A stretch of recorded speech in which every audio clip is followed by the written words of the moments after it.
પ્રાર્થના કરીએ. જીવતા પરમેશ્વર, આજથી 2000 કરતા વધારે વર્ષ પહેલા તમારા એકના એક પુત્ર પ્રભુ ઈસુ ખ્રિસ્તને આ દિવસે અમારા પાપોની માફી અમને પ્રાપ્ત થાય, અનંત જીવન અમે પ્રાપ્ત કરીએ અને અનંતકાલિક સ્વર્ગીય રાજ્યના ભાગીદાર બનીએ. માટે આડાને ઉભા લાકડા ઉપર તમે તમારા પુત્રને ચડાવવાને માટે આ પૃથ્વી પર મોકલ્યા. એ શુભ શુક્રવારને ઉજવતા ફરી એકવાર આ મહત્વની ભક્તિ સભામાં જ્યારે પછી થોડા સમય પછી અમે તમારી પવિત્ર મેજના ભાગીદાર બનવા જઈ રહ્યા છીએ, ત્યારે પછી તમારા વચનનો પ્રકાશ અમારા ઉપર પાડો. મેજના ભાગીદાર બનતા અગાઉ પછી એમ અમારા જીવનોને વ્યવસ્થિત કરીએ. ખ્રિસ્ત ઈસુમાં અમે બળ પકડીએ. અમારા પાપો, અમારી નબળાઈ, અમારી અક્ષમતાના સંબંધમાં અમે વધુ સાવધ બનીએ, ત્યાગ કરીએ અને એ રીતે અમે સાચા અર્થમાં પ્રભુની મેજના ભાગીદાર બની તમને માન મહિમા આપીએ. એ દિશામાં વચનના પ્રકાશમાં અમારી સહાય તથા મદદ કરો. દરરોજ રાત્રે તમે અમારી સાથે વાત કર્યો, આભાર માનીએ છીએ. આજે આ ભક્તિ સભામાં પણ તમે અમારી સાથે વ્યવહાર કરો. મારી તમામ નબળાઈ, કમી, ક્ષમતા, પ્રેમ, ઈચ્છા, તેજના સામર્થ્યમાં દૂર કરો. પવિત્ર આત્માના મૌના ઈચ્છાથી કરો. વધસ્તંભ પર ઈસુના બલિદાનને, એનો મહિમા, એનું મહાત્મ્ય સમજવાને માટે અમારા અંતચક્ષુઓને તમે ખોલો, અમારા કર્ણોને તમે સ્પર્શ કરો, અમારા હૃદયને તમે તૈયાર કરો કે બાબતને અમે સ્વીકારીને તમારામાં આગળ વધી શકીએ. સૌને અમારી જાતોને તમારા હાથમાં સોંપતા અમારી આ પ્રાર્થના મધ્યસ્થતાના પ્રભુ ઈસુ ખ્રિસ્તની રીતે તમે સાંભળી છે, આભાર માનીએ છીએ. આમેન. Hallelujah, hallelujah, hallelujah.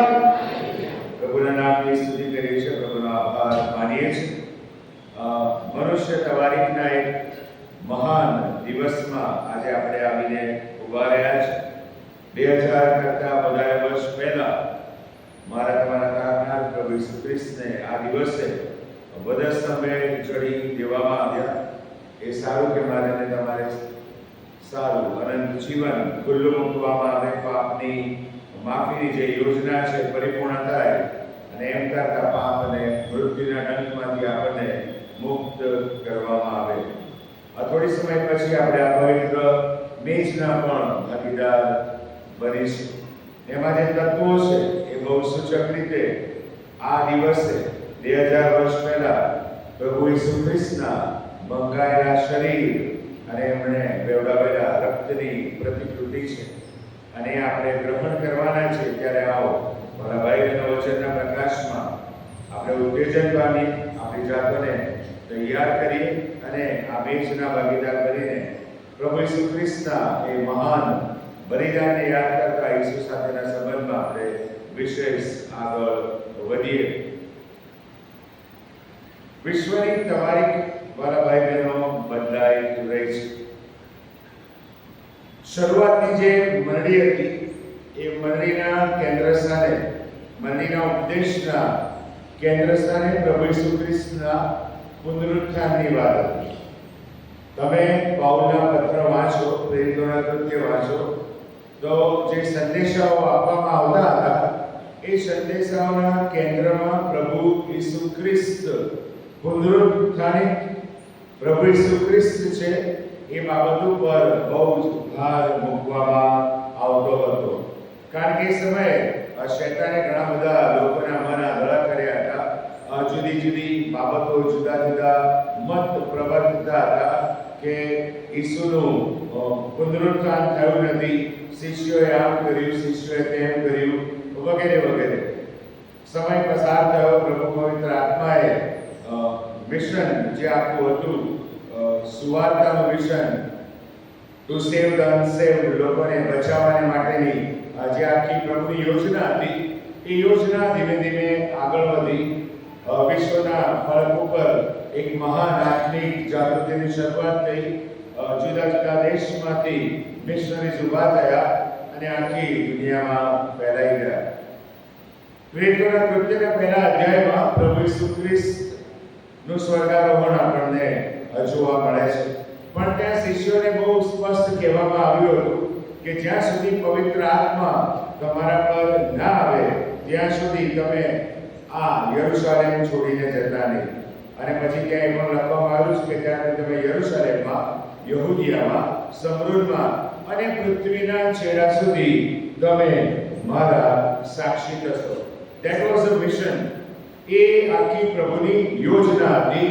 સમગ્ર વિશ્વના ફલક ઉપર એ નાનકડા ઇઝરાયલ દેશના ગલગથાની ટેકરી ઉપર મરણ પામેલા ઈસુનો સંદેશ, પુનરુત્થાન પામેલા ઈસુના પરાક્રમને વહેતું કરવામાં આવે, વિશ્વના લોકો સુધી પહોંચાડવામાં આવે, એ પ્રભુની મહાન યોજના હતી. અને એ જોતા પૃથ્વી ઉપર જબરજસ્ત આત્મિક જાગૃતિનો સમય લગભગ 18મી સદીમાં આવ્યો. સ્કોટલેન્ડમાં, આયર્લેન્ડમાં, વેલ્સમાંથી જાગૃતિની શરૂઆત થઈ, ઇંગ્લેન્ડમાં ગઈ, અમેરિકામાં ગઈ અને ત્યાંથી પ્રભુએ સેવક સેવિકાઓને દર્શન આપ્યું અને લોકો આખી દુનિયામાં ફેલાઈ ગયા. જુદા જુદા મિશનો સ્થપાયા, જુદી જુદી સંસ્થાઓ સ્થપાઈ. આ જુદા જુદા પ્રભુના સેવકોએ જુદા જુદા ડિનોમિનેશન્સની સ્થાપના કરી. જ્યાં ગયા ત્યાં મંડળીઓની સ્થાપના થઈ. અને એમાં એક આપણો દેશ પણ કરો, ભારત દેશ પણ કરો, આપણું રાજ્ય પણ કર્યું. આ પ્રભુની સનાતન યોજના હતી. સમય આગળ વધતો ગયો અને ધીમે ધીમે જે મંડળીઓ સ્થપાઈ હતી, જે મંડળીની વ્યવસ્થા આગળ વધી રહી હતી, પ્રભુ લોકોને જોડતો ગયો. પણ હવે અત્યારે ગ્લોબલી, વૈશ્વિક રીતે મંડળીઓ એક એવા તબક્કા ઉપર આવીને ઊભી રહી છે કે જ્યારે વધસ્તંભનો સંદેશો ઘણી બધી વખત પ્રાસંગિક બની જાય છે. વધસ્તંભનો સંદેશો ઘણી બધી વખત પ્રાસંગિક બની જાય છે. વધસ્તંભની મહત્તા ઘટાડી દેવામાં આવે છે. વધસ્તંભ મંડળીનો ઇતિહાસ જોસેફસ એવું કહે છે કે ઈસુ વધસ્તંભ ઉપર મૃત્યુ પામ્યા. ઈસુના વધસ્તંભ ઉપર મૃત્યુ પામ્યા પછી 100મા વર્ષે ઈસવીસન 100માં વધસ્તંભનો પ્રતીક તરીકે જુદી જુદી જગ્યાએ વપરાવાની શરૂઆત થઈ. ચર્ચિસ ઉપર જ્યાં પ્રભુની સંસ્થા હોય, પ્રભુના કામ થતા હોય, ત્યાં આગળ વધસ્તંભ પ્રતીક સ્વરૂપે દેખાવાની વાલાભાઈ બહેનો ઈસવીસન 100 થી શરૂઆત થઈ. અને એમ કરતા કરતા વધસ્તંભ અત્યારે કિચનમાં ગળામાં આવી ગયો, આપણા ઘરોની દિવાલ પર આવી ગયો. અને પાશ્ચાત્ય જગતની વાત કરો તો એમણે તો માજા મૂકી, વધસ્તંભને કાનમાં પણ પહેરે છે અને નાક પર પણ પહેરે છે.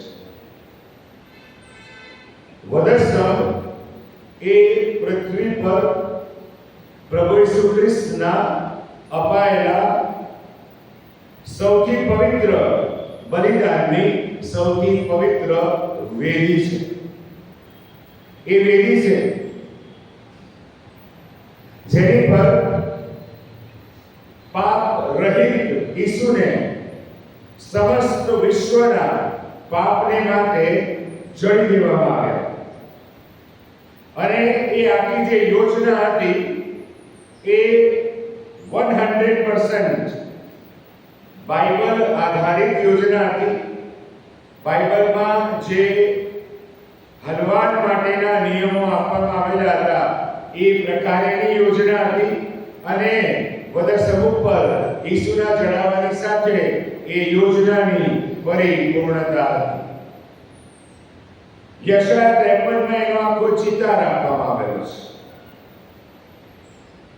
ગીતશાસ્ત્ર 22માં દાઉદ ઘણા બધા વર્ષો પહેલા પ્રભુ ઈસુ ખ્રિસ્તને જ્યારે વધસ્તંભે ચડવામાં આવશે ત્યારે શું થનાર છે એનો અણસાર આપી દેવામાં આવેલો હતો.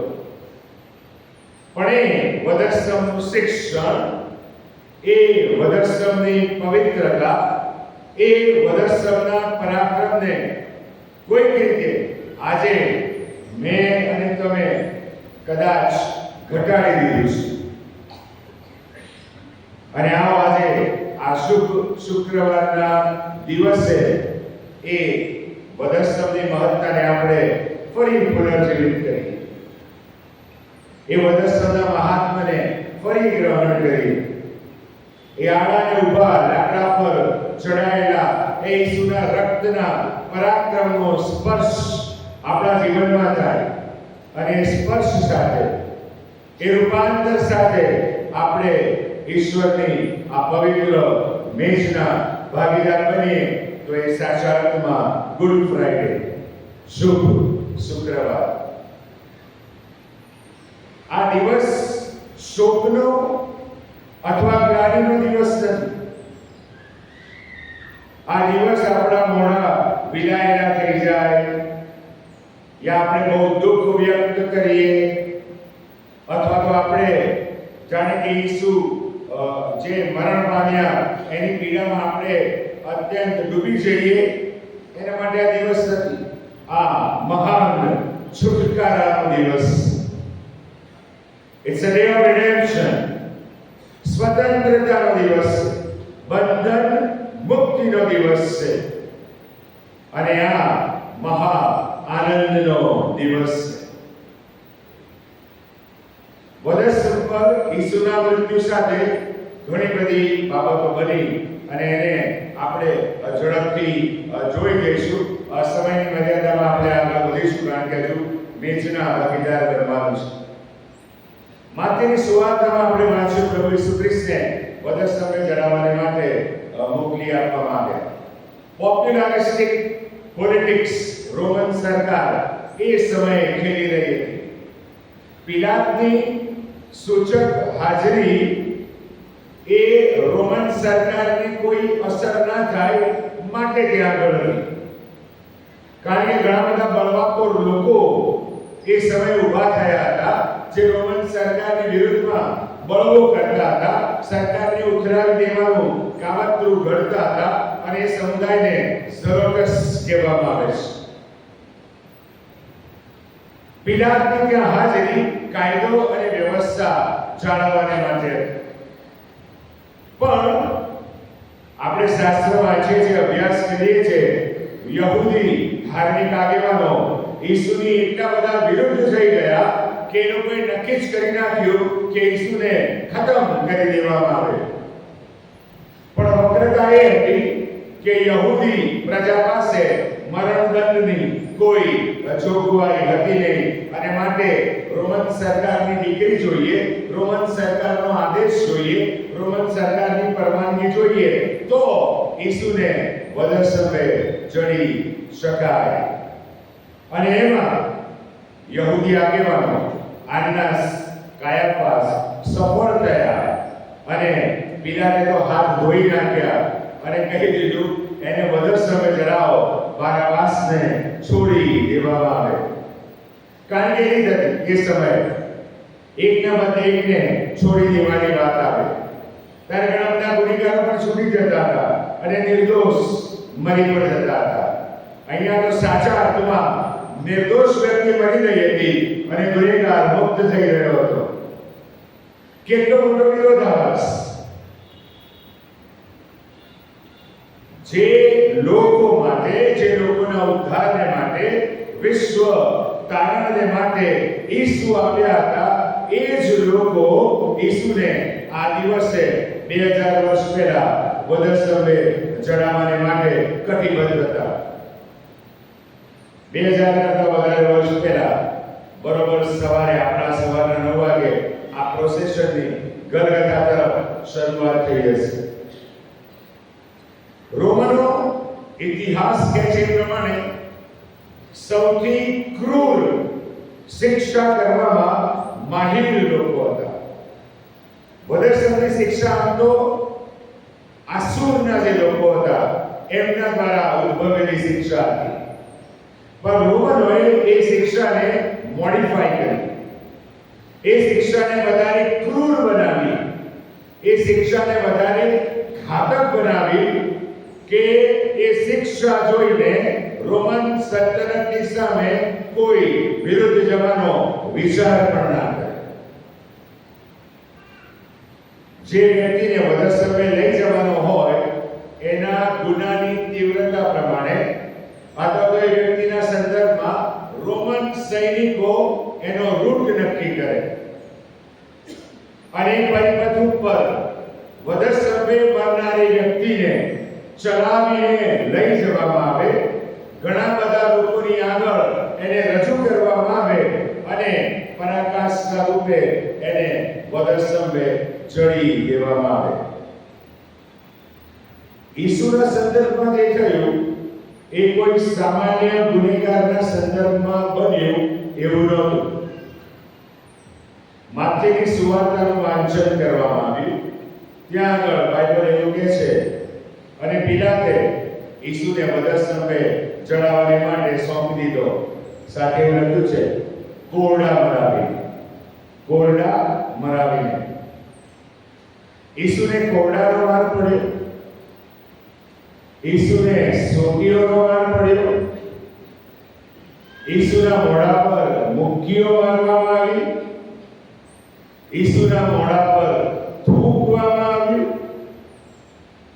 ઈસુને ગલિચ શબ્દ પ્રયોગથી સંબોધિત કરવામાં આવ્યા, ઈસુને જે કોરડાનો માર માર્યો અને એના પછી વધસ્તંભે લઈ ગયા અને ત્યાં ખીલા ઠોકી દેવામાં આવ્યા. એ દરમિયાન, મુસાફરી દરમિયાન ઈસુ પાસે એનો વધસ્તંભ ઉંચકાવવામાં આવ્યો. ઓક્સફર્ડ યુનિવર્સિટી દ્વારા ઈસુના વધસ્તંભને લગતા કેટલાક તારણો હમણાં જાહેર કરવામાં આવ્યા છે. 17 કલાક સુધી ઈસુ પાસે પાણી નહોતું. 17 hours. ઈસુના શરીરમાં ઘા પડવાને લીધે 6.5 લીટર લોહી શરીરમાંથી વહી ચૂક્યું હતું. 6.5 લીટર લોહી. ઈસુના શરીર ઉપર 3000 કરતા વધારે નાના મોટા ઘા પડી ચૂક્યા હતા. એમાંથી 100 કરતા વધારે ઘા ભયાનક ઘા કહી શકાય એવા ઊંડા ઘા. હમણાંનો સંશોધન આંકડા કહીને આપણે જ્ઞાનમાં જવા માંગતા નથી, પણ એક લીટીમાં પૂરું થઈ જાય, આ બધું મારા માટે, આ બધું મારા માટે. એ 17 કલાકની તરસ, માથે કાંટાનો મુગટ, કોરડાનો માર, સોટીઓનો માર, વધસ્તંભ ઉંચકીને ચાલવું, ખીલાએ ચડાઈ જવું, એ બધું મારા પાપને કારણે. એ મારી જગ્યા હતી જ્યાં ઈસુ આ દિવસે મારે સારું વધસ્તંભે વાલા ભાઈ બહેનો ચડાઈ ગયા. આવો પ્રેમ તો કોઈ ના કરી શકે, આવો પ્રેમ તો વાલા ભાઈ બહેનો કોઈ ના કરી શકે. મેં શરૂઆત કરી કે મનીના સંદેશાઓ બદલાઈ ગયા. આપણે બધા સામેલ છે. We all. મારે તિમોથીના પત્રમાં પાઉલ બહુ ગજબ વાત કરે છે. ગામમાં ખંજવાળ આવવાથી લોકો પોતાને મનગમતા ઉપદેશકો પસંદ કરશે અને એમની પાસેથી પ્રભુના વચનો સાંભળશે. અને હાલ હું ને તમે એવા તબક્કામાંથી પસાર થઈ રહ્યા છે કે જ્યાં એક સૂત્ર સર્વસામાન્ય છે, બધું જ સારું છે, બધું જ સારું છે, કશું જ સારું નથી. છતાં બધું જ સારું છે. પોપ્યુલરિસ્ટિક ગોસ્પેલમાં આપણે ડૂબી ગયા છે, જ્યાં ઈસુનો છેદ આપણે ઉડાડી દીધો છે. કોઈ ગેરસમજ ના કરતા,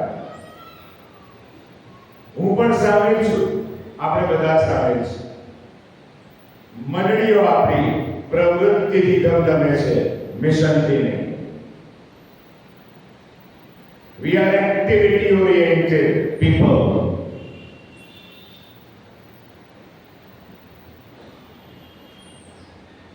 કારણ કે વદસમના મૂલ્યને આગળ વધારવામાં, એને સાથે રાખીને ચાલવામાં કોઈક રીતે હું નિષ્ફળ ગયો છું. ભલે હું ગળામાં ક્રોસ પહેરું છું, પણ એ ક્રોસના પ્રતીક સમાન ઈસુ એ મારા જીવનમાં કોઈ લેવા દેવા છે કે કેમ, એ તો મારો પ્રભુ જાણે અને હું પોતે જાણું.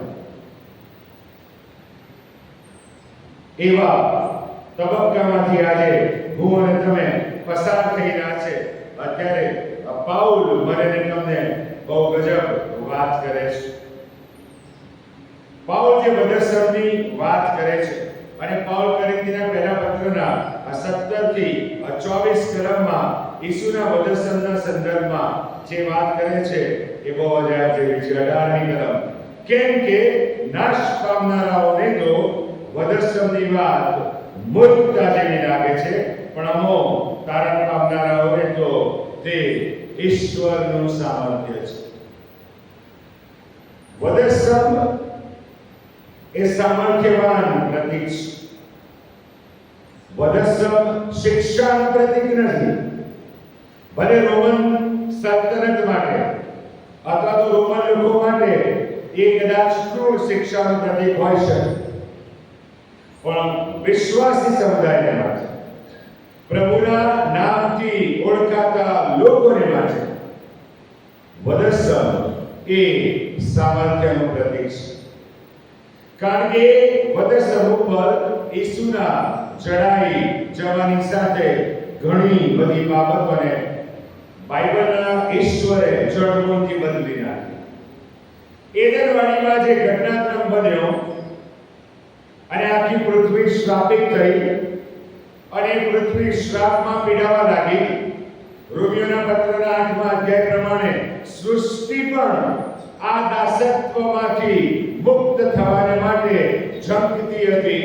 એ બધી જે યોજના હતી, આદમે જાણીએ અજાણીએ પાપ કરીને એને જે અધિકાર આપવામાં આવેલો હતો, એ અધિકાર એને શૈતાનને સોંપી દીધો.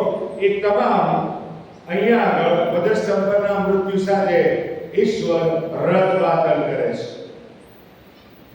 પ્રકટીકરણનું પુસ્તક વાંચો, શરૂઆતના અધ્યાયમાં ઓળિયું લઈને એક દૂત ઊભો થાય છે અને કહે છે કે આગળ આ ઓળિયું ખોલવાને કોણ સમર્થ છે? અને ત્યારે ત્યાં આગળ પ્રભુ ઈસુ ખ્રિસ્ત હનુમાનની વાત કરવામાં આવે છે. કેમ? આ ઘટનાક્રમ પૂરો થઈ ગયો છે, માટે એ સામર્થ્ય, એ અધિકાર ઈસુને આપવામાં આવે છે. આપમેળે ઈસુની પાસે જાય છે. ગઈકાલે રાત્રે આપણે જોઈ ગયા, બધો અધિકાર બાપ તરફથી મને સોંપવામાં આવ્યો છે. એ જાણ્યા પછી ઈસુ જમણ પરથી ઉઠે છે. એ અધિકાર અત્યારે ચાલુ છે. ઈસુ ધારે તો આ વદસમની મુસાફરીની જરૂર જ નથી. ઈસુ ધારે તો મિખાઈલ હાજર થઈ જાય. ઈસુ ધારે તો ગાબ્રિએલ હાજર થઈ જાય. ઈસુ ધારે તો આખો સ્વર્ગીય સેનાનો સમુદાય પૃથ્વી પર હાજર થઈ જાય. ગોલગથા ઉપર આખો સમુદાય એ જગ્યાને કવર કરી લે. પણ એવું થતું નથી, કારણ કે એ ઉદ્ધારની યોજના હતી.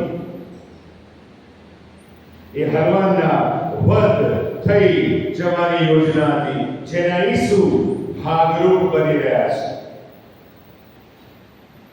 પિલાતે ઈસુને વદસમે ચડાવવા માટે સોંપી દીધા, કોરડા બનાવી. રોમન ઇતિહાસ એવું કહે છે, આ કોરડાની શિક્ષા હતી ને, સામાન્ય માણસ, કદાચ મારા જેવું શરીર ધરાવતો માણસ ચોથા ફટકે પૂરો થઈ જાય, ચોથા ફટકે પૂરો થઈ જાય. એવી ખતરનાક શિક્ષા, મેક્સિમમ 7. એ જે કોરડો હતો, મને ખબર નથી તમારા મને કેટલાને ખબર છે કોરડાના સંદર્ભમાં, એ ચામડાનો બનેલો હતો. ચામડાની ઝીણી દોરીનો એ કોરડો હતો. રોમનો એટલા બધા હોશિયાર હતા કે એમની પાસે કોરડા મારનારા એક્સપર્ટ સૈનિકો હતા. એમને એની તાલીમ આપવામાં આવતી. ખીલા ઠોકનારા પણ એ ખીલા મારવાની પ્રક્રિયામાં માહિર લોકો હતા. એવાને જ ખીલા મારવાની જવાબદારી સોંપવામાં આવતી હતી. ઇતિહાસકાર જોસેફસ એવું કહે છે કે જ્યારે ઈસુને કોરડા મારવાની શિક્ષા કરવામાં આવી હશે ત્યારે ઈસુના શરીર ઉપરથી નીચેના વસ્ત્ર સિવાય તમામ વસ્ત્ર દૂર કરી દેવામાં આવ્યા છે. અને આવો જે કઠેડો છે એના પર ઈસુને બેન્ડ કરીને બાંધી દેવામાં આવ્યા છે. કરોડરજ્જુ સીધી દેખાય. અને પેલો જે રોમન સૈનિક હોય, એ સરદાર હોય, હાથમાં સાટકો લે, આજુબાજુથી લોકો ચીચિયારીઓ પાડતા હોય, બૂમાબૂમ થતી હોય, અને પેલો સાટકો વીંચે, અને વીંચતાની સાથે ખાલી પડે નહીં, એ આખા શરીર ઉપર વીંટળાઈ જાય. અને એટલો એક્સપર્ટ હોય કે એક ઝાટકો મારે એટલે વીંટળેલી બધી જ દોરીઓ જે જગ્યાએ વીંટળી હોય ત્યાંથી ખુલીને બહાર આવે. અને દરેક દોરી પર લોખંડની ઝીણી ઝીણી કરચ ચોંટાડેલી હોય, હાડકાની ઝીણી ઝીણી કરચ ચોંટાડેલી હોય. જે ભાગમાંથી નીકળે એ ભાગમાંથી માંસના લોચા લઈને એ ઉછળે, અને લોહી એના મોઢા પર પડે, અને આજુબાજુ લોહીનું ખાબોચિયું થઈ જાય. Horrible, horrible. સ્પાઇન તૂટી જાય, માણસ ત્યાં જ ગરલો થઈ જાય. વિચારો, ઈસુને ત્યાં મરવાનું નહોતું. ઈસુને ત્યાં નહોતું મરવાનું. ઈસુને તો હજુ વધાશ્રમ સુધી આગળ જવાનું હતું. કોના માટે? કોના માટે? આપણા માટે. આ કોરડા માર્યા એ અગાઉ ઈસુના મોઢા પર મૂક્યો તો મારી દેવામાં આવી છે. માથે કાંટાનો મુગટ, 18 કાંટાનો મુગટ મૂકી દેવામાં આવ્યો હતો. કાંટાનો મુગટ મૂક્યા પછી સોટી મારવામાં આવેલી હતી. આપણે ગીતમાં કહીએ છીએ કાંટાનો મુગટ માથે ભારે વિધાયો ત્રાતા. એ કાંટા ઓર્ડિનરી નહોતા. એ ઇઝરાયલનો જે ભૌગોલિક વિસ્તાર છે ત્યાં થોર જેવી ઝેરી વનસ્પતિ થાય છે, એનો આટલો લાંબો શૂળ હતો. એનો આટલો ભાગ કાળો હોય. અને જ્યારે માથામાં મૂકવામાં આવે અને લાકડી મારીને ઘુસેડવામાં આવે ત્યારે એ કાંટાની અંદર રહેલું ઝેર આપણા લોહીની અંદર ભળી જાય. સામાન્ય સંજોગોમાં માણસો ગાંડા બની જાય. ઈસુ એ પણ સહન કરે છે. ઈસુ એ પણ સહન કરે છે. વધસ્તંભ હજુ આવતીકાલે છે. આ બધી ગુરુવારે રાત્રે બનેલી ઘટના છે. ગુરુવારના શુક્રવારની વહેલી સવાર સુધી આ બધા એપિસોડ બની ચૂક્યા છે. અને હવે સવારે ઈસુ આપણા 9 વાગ્યાના સમયે સવારે વધસ્તંભ લઈને ચાલવાની શરૂઆત કરે છે. બાઇબલ કહે છે ઈસુ પડી જતા વારે ઘડીએ. વધસ્તંભની નાનો સૂરો નહોતો. એ બહુ હેવી સ્ટ્રક્ચર હતું. સામાન્ય માણસ ના ઉચકી શકે. અને આટલી બધી વેદનામાંથી, શારીરિક પીડામાંથી પસાર થયેલો માણસ તે ઉચકી જ ના શકે. પણ ઈસુએ ઉચકીને આગળ વધી રહ્યા હતા. કદાચ તમે પેશન ઓફ ક્રાઇસ્ટ જોયું હશે તો આ ઘટનાક્રમ પણ તમે જોયો હશે. સૈનિકોને લાગ્યું કે આ ઉચકી નહીં શકે, માટે કુરેનીના સિમોનને પકડી લાવવામાં આવ્યો અને એની પાસે વધસ્તંભ ઊંચકાવવામાં આવ્યો ગલગથા સુધી. વાત ત્યાંથી અટકતી નથી. પછી સમુદાય જ્યારે ગલગથા ઉપર પહોંચ્યો ત્યારે વધસ્તંભને એ લોકો નીચે સુવાડી દે અને પછી વધસ્તંભ ઉપર જેની શિક્ષા કરવામાં આવેલી હોય એ વ્યક્તિને સુવાડવામાં આવે. સૈનિકો ખેંચીને હાથ લાંબા કરે, પગ ખેંચીને લાંબા કરવામાં આવે અને પછી પેલો ખીલા મારનારો એક્સપર્ટ માણસ ત્યાં આગળ આવે અને પછી ખીલો મારવાની શરૂઆત કરે. વન સ્ટ્રોકમાં ના મારે, મૂકે એક ફટકો મારીને આરપાર ના ઉતારી દે. ધીમે ધીમે હાથમાં, હથેળીમાં, બહાર અને પછી એક ફટકામાં જ્યારે આખો ખીલો આરપાર ઉતારે ત્યારે એટલા કુશળતાથી એને ખીલો મારેલો હોય કે અહીંયાની જે મુખ્ય દોરી નસ છે એ કપાઈ જાય અને ખીલાની સાથે ધડધડાટ લોહી પેલી બાજુથી વહેવાની શરૂઆત થાય. આપણે કંઈ કાંટો વાગીએ ને તો એ બૂમ પાડીએ છીએ. આ સમય પણ ઈસુ નિશબ્દ છે. આ ભયંકર યાતના પ્રભુ ઈસુ ખ્રિસ્ત સહન કરી રહ્યા હતા મારે માટે, તમારે માટે. વાલા ભાઈઓનો દર્શન સહેલો નથી અને ઈસુ તો મારા તમારા પાપને માટે વધસ્તંભે ચડાયા. એ તો નિર્દોષ હતો, નિષ્કલંક હતા. દેવપુત્ર મનુષ્યના શરીરમાં આવ્યા હતા કે જેથી એદરવાણીમાં વિચ્છેદિત થયેલો એ મનુષ્ય જાતનો સંબંધ ફરી પાછો ઈશ્વર સાથે રીએસ્ટાબ્લિશ થાય, પ્રસ્થાપિત થાય.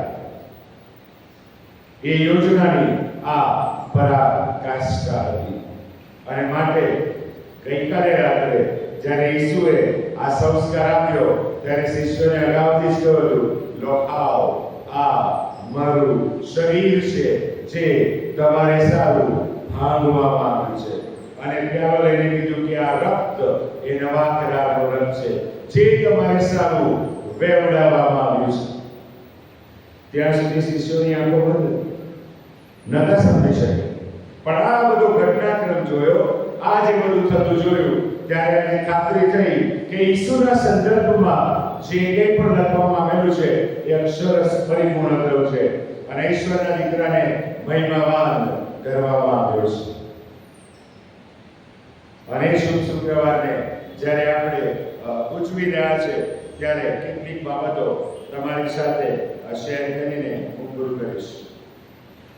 વધસ્તંભ શું છે? વધસ્તંભ એક દૈવી જાહેરાત છે. વધસ્તંભ સમસ્ત વિશ્વ માટે એક દૈવી જાહેરાત છે.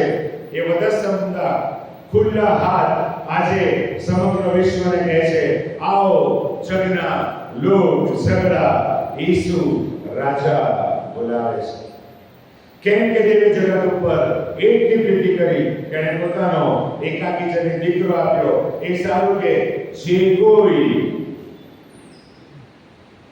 ગમે તે રંગનો, ગમે તે જાતિનો, ગમે તે દેશનો, ગમે તે કુળનો, ગમે તે ભાષાનો, ગમે તે ધર્મનો, ગમે તે સામાજિક સ્થિતિનો માણસ ઈસુ પર વિશ્વાસ કરે તેનો નાશ ન થાય પણ અનંત જીવન પ્રાપ્ત થાય. એ વધસ્તંભ વાળા ભાઈનો 2000 કરતા વધારે વર્ષથી સમસ્ત વિશ્વને જાહેર કરે છે. છુટકારાનો વધસ્તંભ, બંધન મુક્તિનો વધસ્તંભ, પાપથી મુક્તિનો વધસ્તંભ. એ જાહેરાત વધસ્તંભ ઉપર દેવ દ્વારા કરવામાં આવે છે. બીજી મહત્વની વાત કે જે વધસ્તંભ મારાને તમારા માટે લઈ આવે છે, ત્યાં જણાયેલા ઈસુ એ મારા વ્યક્તિગત પાપના નિવૃત્તિ પામ્યા છે. It is for my sin, મારા પાપને લીધે, માટે યશાયા કહે છે આપણા પાપોને લીધે તે વિંધાયો અને આપણા અપરાધોને લીધે એને કચરી નાખવામાં આવ્યો. જૂના કરારમાં એક આખી વ્યવસ્થા હતી પાપાર્થ અર્પણ માટે અટોનમેન્ટમાંથી. દર વર્ષે આ યહૂદી રીત પ્રમાણે પાસ્કા પડાતું હતું. હનુમાન યાજકની પાસે રજૂ કરવામાં આવે, એને પરખવામાં આવે, પરખવાના 3 દિવસ, અને પછી એ ડાઘ વગરનું, એ બૃહદનું, એ રહિત સ્પોટલેસ માલક પડે તેનો વધ કરવામાં આવે. એના રક્ત લઈને જે મુખ્ય યાજક છે એ પરમ પવિત્ર સ્થાનમાં જાય. એને ઈશ્વરની આગળ જ્યાં ન્યાયાસન હતું એને રજૂ કરવામાં આવે અને ન્યાયાસન દયાસનમાં પરિવર્તિત થાય. ઈશ્વર માફી બક્ષે. એ યાજક બહાર આવે, એમાં જુફાને ડબોળે અને પછી એ રક્તનો એ કુટુંબની ઉપર છંટકાવ કરવામાં આવે. આ વ્યવસ્થા હતી. પણ બાઇબલ કહે છે, મનુષ્ય ઇતિહાસ કહે છે, જેમ જેમ અર્પણો ચડતા ગયા પાપ તો ત્યાંનું ત્યાં જ રહ્યું. પાપ તો ત્યાંનું ત્યાં જ રહ્યું અને માણસે પાપ કરવાના વિવિધ રસ્તાઓ શોધી કાઢ્યા. જુદી જુદી રીતે માણસ પાપમાં રચ્યો બચ્યો રહેવા માંડ્યો અને માટે એબીઓના પત્રના પ્રમાણે પ્રભુ ઈસુ ખ્રિસ્ત એક વખત બલિદાન થઈને આ પૃથ્વી પર આવી ગયા. માટે હવે પછી કોઈ ગોદાના અર્પણની, પીલાના અર્પણની, હલવાના અર્પણની કોઈ જ જરૂર નથી. મૂલ્ય આપીને તમને ખરીદવામાં આવેલા છે. અહીંયા બેઠેલ દરેક વ્યક્તિ કે જે ખ્રિસ્તી હોવાનો દાવો કરે છે, મારા ભાઈ બહેનો, આજે સ્પષ્ટ જાણી લો, મને ને તમને ઈસુના રક્તમાં ખરીદવામાં આવ્યા છે. દેવે મૂલ્ય ચૂકવી દીધું છે. The cost has been paid. કેવું વજરાપ થયું? વધસમ પર ઈસુએ મારા અને તમારા પાપોની માફીને માટે મૂલ્ય ચૂકવી દીધું છે. માટે હવે કોઈ અર્પણની જરૂર નથી. માત્ર ઈસુ પાસે આવો, નિખાલસ હૃદય કબૂલાત કરો, પાપોને ગણી ગણીને ઈસુની પાસે મૂકો. That's it. અને ઈસુ તમારા પાપ માફ કરશે, તારણની ભેટ આપશે, પવિત્ર આત્મા તમારા હૃદયમાં વસવાટ કરશે અને ભવ્ય સ્વર્ગીય મુસાફરીની મારા ભાઈ બહેનો શરૂઆત થશે. આજે શુભ શુક્રવારે જો સૌથી મારી જરૂર હોય, મારી સૌથી મોટી જરૂરિયાત હોય તો મારી વ્યક્તિગત પાપ કબૂલાત. ઈસુ ચરણે પાપો, ઈસુ ચરણે પાપો બહુ જરૂરી બાબત છે. આપણે સારાપણાનો લિબાસ પહેરીને ચાલી રહ્યા છે. હું બહુ સારો ખ્રિસ્તી છું, હું બહુ સારી ખ્રિસ્તી વ્યક્તિ છું, હું બહુ ધાર્મિક ખ્રિસ્તી છું, એવું પણ આપણે કહીએ છીએ. માટે યશાયામાં આ પ્રભુએ પહેલેથી જ લખ્યું હતું, તમારા સર્વ પુણ્ય કર્મો એ મેલા ચિત્રા સમાન છે. દેવળની બહાર મારું નામ તકતી પર લખાય છે અને ગરાબરાની બહાર, એટલે મને સ્વર્ગનો પાસપોર્ટ નથી મળવાનો. એ ઈસુ મારા હૃદયમાં છે અને મારા જીવનના અંત સુધી હું ઈસુમાં ચાલીશ તો મને અનંત જીવન અને તો જ મને સ્વર્ગની પ્રાપ્તિ છે. વાલા ભાઈ બહેનો, માટે પાઉલ કહે છે, નાશ પામનારાઓને વધસ્તંભની વાત મૂર્ખતા સમાન લાગે છે, પણ મારા તમારા માટે તો એ દેવનું પરાક્રમ છે, દેવનું સામર્થ્ય છે. વધસ્તંભ એ બાબતને મારા ભાઈ બહેનો આજે સ્પષ્ટ કરે છે. બીજી મહત્વની જાહેરાત જે વધસ્તંભ મારી અને તમારી માટે લઈ આવે છે, શૈતાનની મોટી હાર છે. શૈતાનની મોટી હાર છે. શેતાન આપણો શત્રુ છે. ઈશ્વરની યોજનાની આડે શેતાન સતત આવે છે. મનની સફાઈ તારે પણ એગન વાડીમાં પણ શેતાન જ આવે. અનાને અને સાબીનાને ડિસ્ટ્રેક્ટ કરનાર, ડાયવર્ટ કરનાર પણ શેતાન જ હતો. શેતાનનું કામ ઈશ્વરના કામને ઊંધું પાડવાનો પ્રયત્ન છે અને હંમેશા એમાં પ્રયત્નશીલ છે. પણ વધસ્તંભ જાહેર કરે છે કે શેતાનને હંમેશના માટે હરાવી દેવામાં આવ્યો છે. તમે પ્રભુ ઈસુ ખ્રિસ્તના વધસ્તંભની સાથે બનેલી ઘટનાઓ આજે ઘરે જઈને વાંચજો. શેતાને માસ્ટર સ્ટ્રોક માર્યો. છેલ્લે માસ્ટર સ્ટ્રોક. પ્રભુ ઈસુ ખ્રિસ્ત દુઃખ સહન કરી રહ્યા છે. છેલ્લા 3 કલાક તો અંધકાર છવાઈ ગયો. લગભગ બપોરે 12 વાગ્યાથી 3 વાગ્યા સુધી આખો એ જે વિસ્તાર હતો ત્યાં અંધકાર છવાઈ ગયો. અમારી મંદિરમાં આજે 7 માળી ઉપર બપોરે 12 થી 3 મનન છે. ઘણી બધી મંદિરોમાં એ પરંપરાને અનુસરવામાં આવે છે. 7 માળી પર 7 સેવકો બોલશે અને આપણે સાંભળીશું પણ ખરા. ઈસુ વધસ્તંભ ઉપરથી 7 માળી ઊંચાય છે. તમને બધાને ખબર છે, એનો ઓર્ડર પણ ખબર છે. અને આ 7 માળી ઉચ્ચારવાની શરૂઆત થાય છે ત્યારે સ્ત્રીઓનો સમુદાય ત્યાં છે, યોહાન પણ ત્યાં છે અને એનાથી વધારે રોમન સૈનિકો, શાસ્ત્રીઓ, ફરોશીઓ પણ ત્યાં છે. બધા જોવા માટે હાજર છે કે આનું શું થાય છે. ઈસુના માથા ઉપર લેખ મૂકવામાં આવ્યો છે યહૂદીઓનો રાજા. એક બાજુ ચોર છે, બીજી બાજુ પણ ચોર છે. ગુનેગારોની વચ્ચે ઈસુને વધસ્તંભે જડી દેવામાં આવ્યા છે.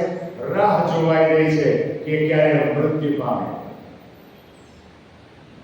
સામાન્ય સંજોગોમાં ઘણી વખત રોમન ઇતિહાસ એવું કહે છે કે એને ટાંગી દેવામાં આવે માણસને, ક્રિમિનલને, અને જો ના મળે તો સૂર્યાસ્ત થઈ જાય પછી એને ત્યાં મૂકીને જતા રહે. પછી બીજા દિવસે શું થાય ખબર છે? સૂર્ય ઉગે એટલે ગીત આવે, કાગડા આવે, એ વધસ્તંભ પરના શરીરને પોચી નાખે. અને રોમન સૈનિકોને એવું લાગે કે એને પહેલા પૂરો કરી કાઢો તો એના ઢીંચણ ઉપર એક જોરથી ફટકો મારે, તેના બંને ઢીંચણ તૂટી જાય, હાથ પર આખું શરીર અટકે, હૃદય ઉપરનું દબાણ વધી જાય, હૃદય ફુગ્ગાની જેમ ફૂલે અને માણસ મરી જાય. પણ ઈસા 22 એવું કહેવામાં આવ્યું હતું કે એનું એક હાડકું ભાંગવામાં આવશે નહીં. છેલ્લા શ્વાસ સુધી દૈવી યોજનાની પરિપૂર્ણતા ઈસુ કરે છે. અને છેલ્લી વાણી, હે બાપ, તારા હાથમાં હું મારો આત્મા સોંપું છું. એ પહેલા સંપૂર્ણ થયું. It is finished. શેતાનના સામ્રાજ્યને હંમેશા માટે રદ-બાતલ કરી દેવામાં આવ્યું. શેતાનના ડંકને હંમેશા માટે નાશ કરી દેવામાં આવ્યો. એ પાપના ડંકને, એ મૃત્યુના ડંકને હંમેશા માટે ઈસુએ નાબૂદ કરી દીધો. આ બધું પૂરું થયા પછી પૂરી સમાન અવસ્થામાં, ધ્યાનથી સાંભળો, આ બધું બની રહ્યું છે પૂરી સમાન અવસ્થામાં. ઈસુ મનુષ્ય શરીરમાં વેદના વેદતા એની પરાકાષ્ઠાએ પોતાના આત્માને દેવના હાથમાં સોંપે છે. શેતાન હારેલો શત્રુ છે એ વધસ્તંભ જાહેર કરે છે. અને મારે તમારે એનાથી બીવાની જરૂર નથી. માટે ગઈકાલે મેં વચન શેર કર્યું, એ કાચના સિંહની પેટે જે કોઈ મળે એને ગળી જવાને શોધતો કરે છે. એ હંમેશા ઈસુની નકલ કરે છે. પછી એ ચમત્કારના સંદર્ભમાં હોય, વચનના સંદર્ભમાં હોય કે અન્ય કોઈ રીતે હોય, શેતાન, બાઇબલ બહુ સ્પષ્ટ કહે છે, પાઉલ શું કહે છે? એવો સમય આવશે કે શેતાન વિશ્વાસીઓના મનને પણ આંધળા કરી નાખશે. એવું કામ કરશે. અને ઇટ ઇઝ હેપનિંગ. એવું બની રહ્યું છે. કારણ કે આપણે એવા સમયમાં આવીને ઊભા છે કે જ્યારે ઈસુનું આગમન ખૂબ જ પાસે છે.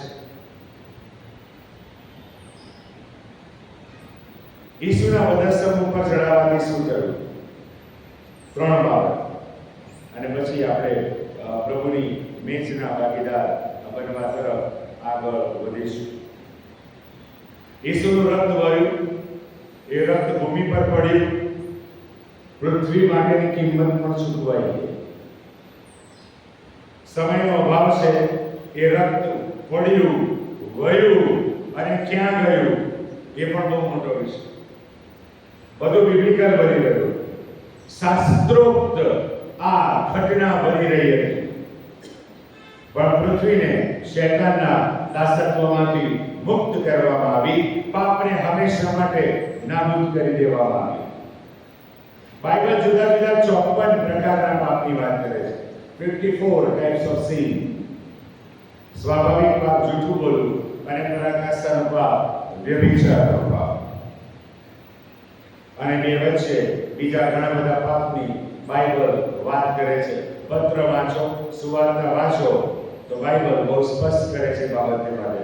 પણ સૌથી મહત્વની વાત, એ બધું ક્યાંથી નીકળે છે? હૃદયમાંથી નીકળે છે.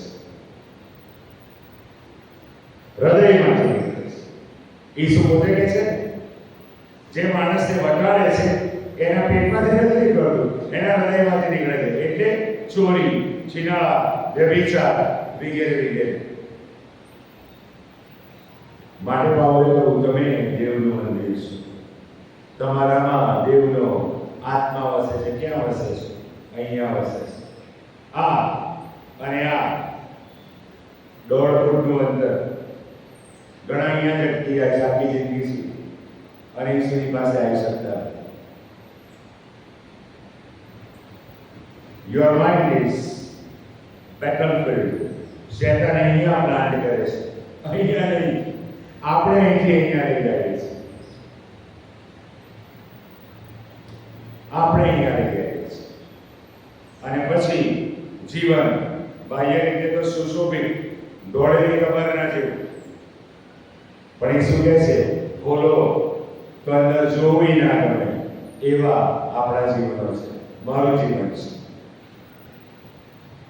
આજે પ્રભુ મને ને તમને તક આપી રહ્યા છે એની તરફ પાછા વળવાનું, સીધું કરી દેવાનું. પાપ હારી ગયું, નર્ક હારી ગયું, અને સ્વર્ગ મારા તમારા માટે હંમેશા માટે ખુલ્લું કરી દેવામાં આવ્યું છે. ઈસુના મેચલેસ બ્લડમાં રક્ત વેવડાવ્યા વગર પાપની માફી મળતી નથી. તેના પુત્ર ઈસુનું રક્ત આપણને સગળા પાપથી શુદ્ધ કરે છે. અને મારે ભજન શેખામાં કહ્યું છે, મુझ પાપના ડાળ ધોશે કોણ, ઈસુનું રુધિર છે વેદ. મારો તમારો બધાનો શારીરિક જન્મ થયો. એક જીન પિતા તરફથી અને એક જીન માતા તરફથી મને ને તમને પ્રાપ્ત થયું. અને એ પ્રક્રિયાને લીધે જે ઈશ્વરે નિર્મિત છે, that genetical science, એના પ્રણેતા બાઇબલના ઈશ્વર છે. એના લીધે મારું તમારું બધાનું બ્લડ ગ્રુપ છે. કોઈ પોઝિટિવ હશે, હું નેગેટિવ વાળો છું. ઘણા એ પોઝિટિવ, બી પોઝિટિવ, ઘણા એ બી પોઝિટિવ, એબી નેગેટિવ વગેરે વગેરે. Praise the lord. ઈસુનું કોઈ બ્લડ ગ્રુપ જ નથી. હાલેલુયા. અને માટે બધા બ્લડ ગ્રુપને જોડે છે. ઈસુનું રક્ત એ મનુષ્ય રક્ત નથી વાળા ભાઈ બહેનો, એ પવિત્ર રક્ત છે. મેચલેસ બ્લડ ઓફ જીસસ. એ છે મારા તમારા પાપને ધોઈને શુદ્ધ કરે છે. જરૂર છે વેદી પાસે આવવાની. બાઇબલનો ઈશ્વર બહુ અદ્ભુત છે, ઈસુ બહુ અદ્ભુત છે. મને ને તમને જે નુકસાનકારક છે એ પ્રભુ માંગી લે છે, અને મારા તમારા માટે જે ઉપયોગી છે એ આપણને સામેથી આપે છે. પાપ નુકસાનકારક છે. એ મારા તમારા ઈશ્વર વચ્ચેના સંબંધમાં ભેદભાવ ઉભો કરે છે. મારો ઈશ્વર સાથેનો સંબંધ નબળો, માટે મારા મૃત્યુ પરના સંબંધો પણ નબળા. મારો ઈશ્વર સાથેનો સંબંધ નબળો, માટે બીજા વ્યવહારો પણ નબળા. પ્રોબ્લેમ ત્યાં છે, રૂટ કોઝ ત્યાં છે. દુનિયાનો સૌથી મોટો પ્રશ્ન પાપ છે, જેને આજથી 2000 વર્ષ પહેલા હંમેશા માટે નાબૂદ કરી દેવામાં આવ્યો છે. અને પ્રભુ ઈસુ ખ્રિસ્તનો વરસમ આજે મને અને તમને આહ્વાન આપે છે. મારી દૃષ્ટિ સહેજ છે. ઓવરડ્યુ કરનારાઓ તથા ભાવથી લડાયેલાઓ, તમે સગળા મારી પાસે આવો અને હું તમને વિશ્રામ આપીશ. એ પાપની પોટલીને, એ પાપના બોજને આવો ઈસુના વધસ્તંભની પાસે આજે મૂકી દીધી. બોજ રહિત બની અને પ્રભુના આશીર્વાદના ભાગીદાર બની. પ્રભુ આપણને કૃપા.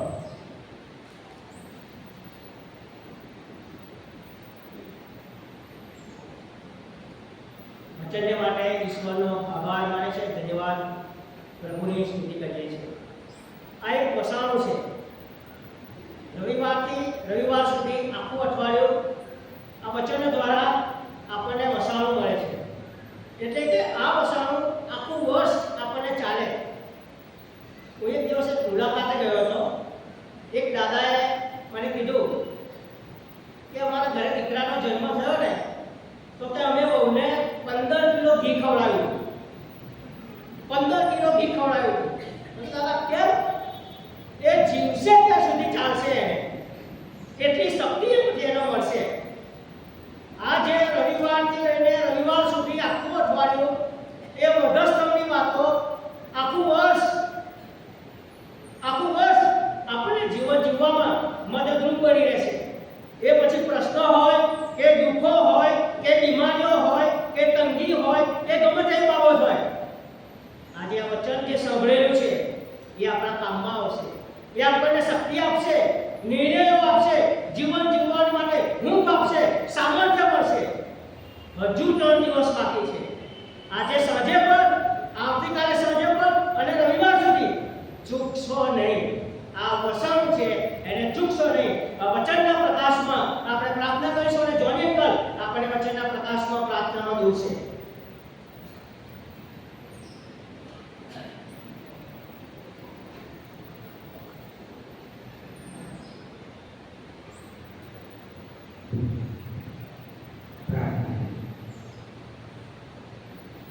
સમસ્ત માનવજાતને આગળ જઈને